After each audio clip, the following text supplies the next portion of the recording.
Iran's Foreign Minister Abbas Araghchi arrived in Geneva ahead of a second round of negotiations between his country and the United States.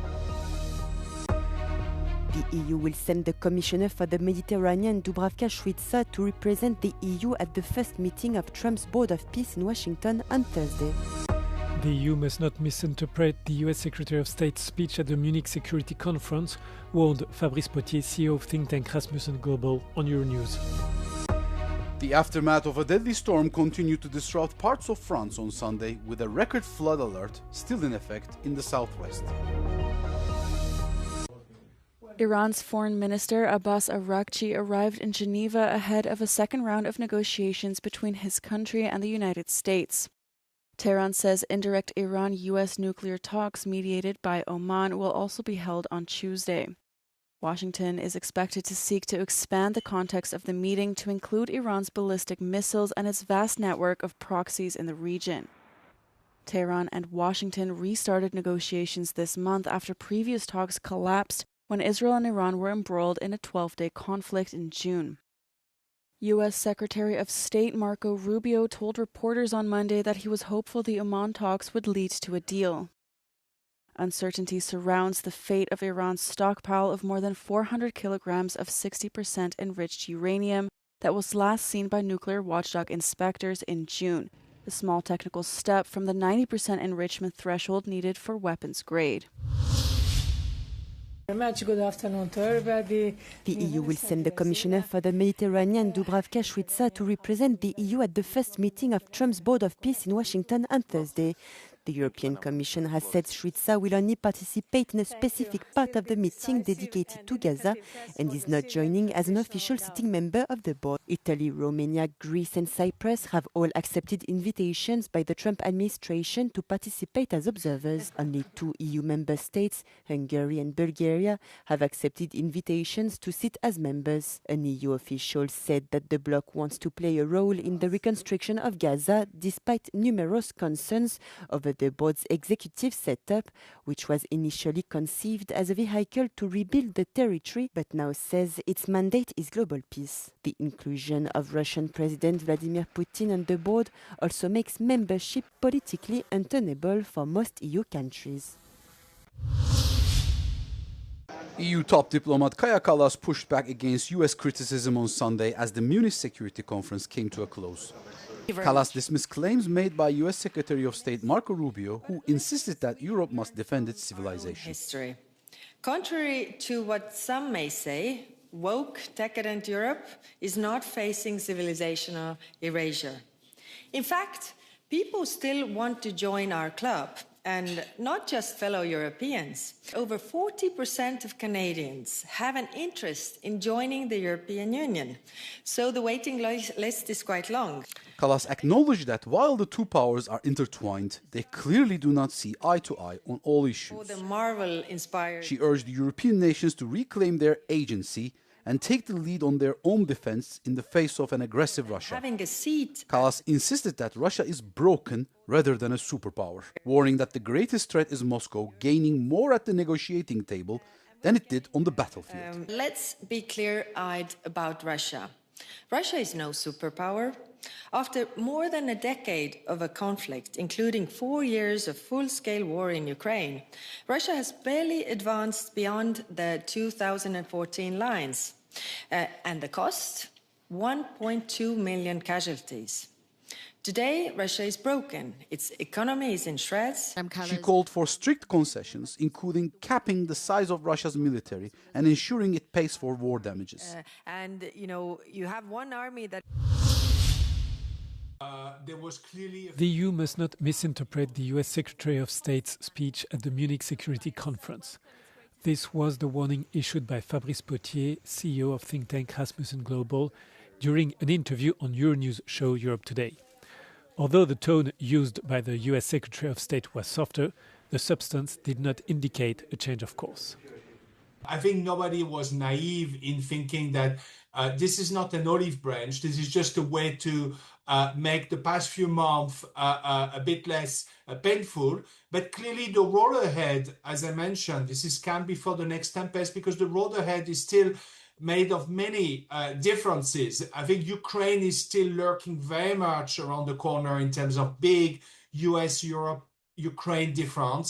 And Greenland is not completely, in a way, solved. And I think the Danish Prime Minister was pretty clear about that. The historical alliance between the US and Europe has been strained since President Donald Trump took office, with a recent US national security strategy accusing European institutions of anti-democratic restrictions. The aftermath of a deadly storm continued to disrupt parts of France on Sunday, with flooding concerns persisting in the southwest. The country's flood alert agency said it had been working around the clock for a month to deal with the impact of the incessant rains and winter storms. The latest data from Weather Service Météo France shows parts of France have been under an orange or red alert for 30 days, with roads and houses flooded after the Garonne River burst its banks in the southwest. Soil moisture levels have reached record highs since data collection began in 1959, local authorities said. Meanwhile, only days after Storm Nils, Storm Oriana hit Spain over the weekend with torrential rains and strong winds of up to 166 kilometers per hour. The storm caused severe disruptions to public transport services. A red alert was issued in the province of Castillon as hurricane-force winds swept through the region. The storms have so far caused 3 deaths in France and Spain, leaving dozens of people injured in weather-related accidents. An off-trail avalanche killed 2 skiers and injured another on Sunday on the Italian side of the Mont Blanc Massif near the border between France and Switzerland, officials said. At least 3 skiers were caught up in Sunday morning's avalanche in the Couloir Vessé, a well-known freeride route in Courmayeur in the Upper Val Veni, according to Italy's Alpine rescue. One of the victims was taken to a hospital in serious condition but later died.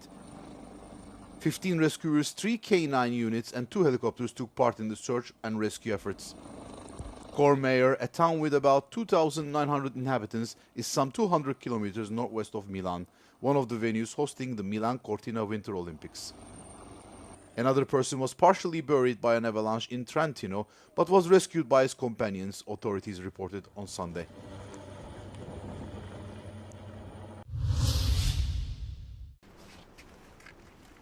Two years after Russian opposition leader Alexei Navalny's death, a group of relatives and supporters gathered at his grave in Moscow to pay tribute. Navalny's mother called for those responsible to be held accountable, commenting on European laboratory tests which confirmed that Navalny was poisoned with a rare toxin.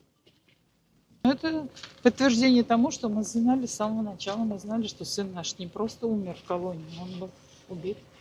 Вот 2 года всего прошло, и мы уже знаем, чем он был отравлен. Я думаю, что пройдет какое-то время, и мы узнаем, кто это сделал. Обязательно. Заказчик знает весь мир, я просто повторяю свои слова. А мы хотим, чтобы узнали каждого, кто принимал в этом участие. The Kremlin rejected the assessment on Monday, calling it a biased accusation. Navalny, one of President Vladimir Putin's fiercest opponents, died in an Arctic prison colony in February 2024 while serving a 19-year sentence for extremism. Dozens of people visited his grave in Moscow early on Monday, among them foreign diplomats. A new landmark for the city of Kalamata, a giant mural, was named the best in the world in 2025. Artist Cleomenis Kostopoulos chose soprano Maria Callas to represent Kalamata as she has roots there. It is an allegorical representation of the city. He says he preferred a more human and natural depiction with elements that connect people to the earth. The dress he created for Maria Callas symbolizes the blossoming abundance and blessed land of the region. Η Μαρία Κάλλας, ο πατέρας της βέβαια, έχει μια μακρινή καταγωγή από την περιοχή της Μεσσηνίας και αυτό ήταν ένα κομμάτι που μου έδωσε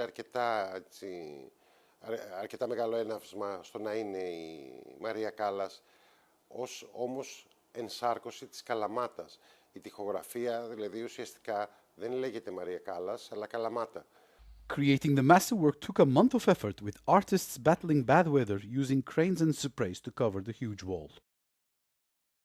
Local officials say the mural has already become a major landmark and social media attraction. Την αντιμετωπίζουμε ως πλέον ένα καινούργιο τοπόσιμο της πόλης.